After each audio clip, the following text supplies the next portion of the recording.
नमस्कार दोस्तों, हमारे चैनल अधिक से कुछ ज़्यादा में आप सभी का स्वागत है। दोस्तों, गरुड़ देव की इस कथा का यह हमारा अंतिम भाग है। इसके पहले के 2 भाग आप जरूर देख चुके होंगे।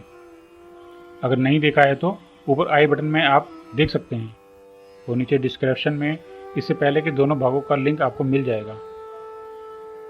पहले के दोनों भागों में आपने जाना कि गरुड़ देव कब और कैसे पैदा हुए, उनके माता पिता कौन थे, वह और उनकी माता सर्पों की दास कैसे बनी, अपनी माँ को उनकी दासता से मुक्त कराने के लिए वे सर्पों को अमृत देने के लिए देवताओं से कैसे भयानक युद्ध किया, वह देवताओं को परास्त करके कैसे उनसे अमृत छीना, किस प्रकार भगवान विष्णु के वाहन बने।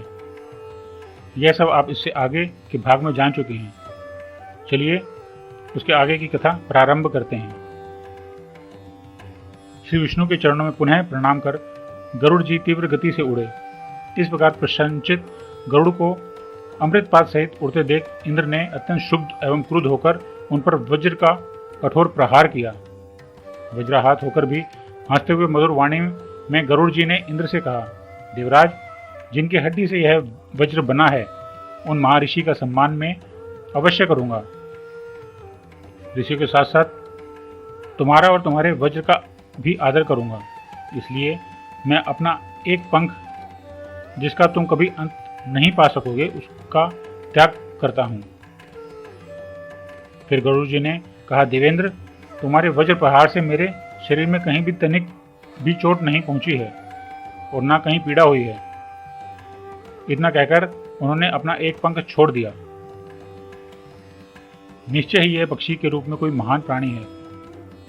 महान गरुड़ के पराक्रम का अनुमान कर चकित वो सुरेंद्र ने मन ही मन विचार किया और गरुड़ जी से कहा, पक्षीराज, मैं आपकी शक्ति का परिचय प्राप्त कर आपसे अटूट मैत्री चाहता हूँ। आपसे मैत्री स्थापित करने में मुझे प्रसन्नता है। गरुड़ जी ने कहा, आज से हम दोनों परस्पर मित्र हो गए।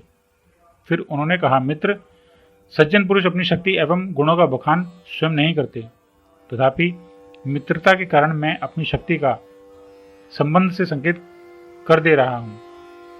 हे इंद्र, पर्वत, वन और समुद्र के जल सहित सारी पृथ्वी को तथा इसके ऊपर रहने वाले आपको भी मैं अपने एक पंख पर उठाकर बिना परिश्रम के उड़ सकता हूं, अथवा चराचर सहित संपूर्ण लोकों को एकत्र करके यदि मेरे ऊपर रख दिया जाए तो मैं सबको बिना परिश्रम के ढो सकता हूं। इससे तुम मेरे महान बल का समझ लो।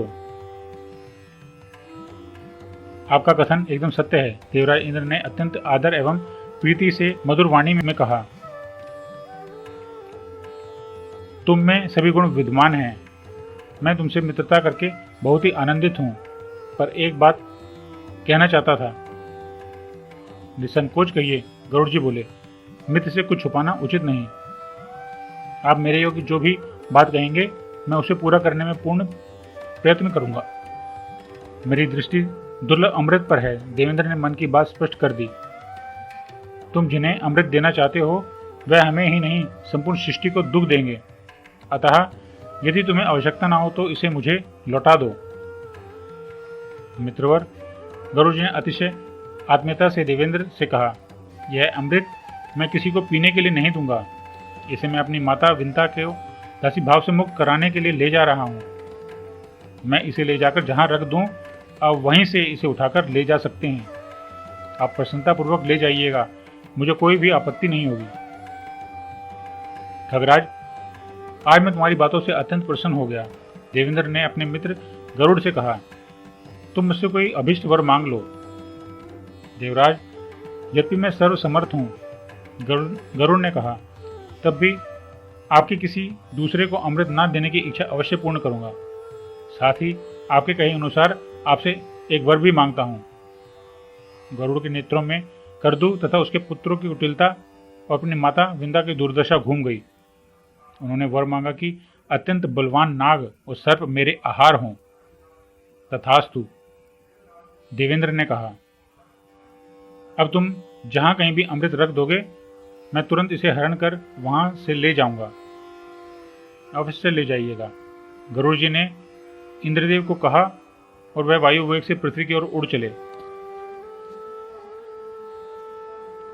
पृथ्वी पर पहुंचते ही विंतानंदन ने प्रसन्नता पूर्वक अपनी माता के चरणों में प्रणाम किया और उन्हें कर्दुपुत्रों से कहा, मैंने तुम्हारे कथनानुसार अमृत ला दिया है और इसे कुशा पर रख देता हूँ। तुम लोग स्नान आदि से निर्वृत्त हो इसका पान करो। अब आज से मेरी माता और मैं तुम लोगों के दासभाव से मुक्त हो गए, क्योंकि मैंने तुम्हारी आज्ञा का पालन किया है। हाँ, तुम अपनी माता सहित इसी क्षण से दासभाव से सदा के लिए मुक्त हो गए, सर्पों ने कहा और वह स्नान करने चले गए।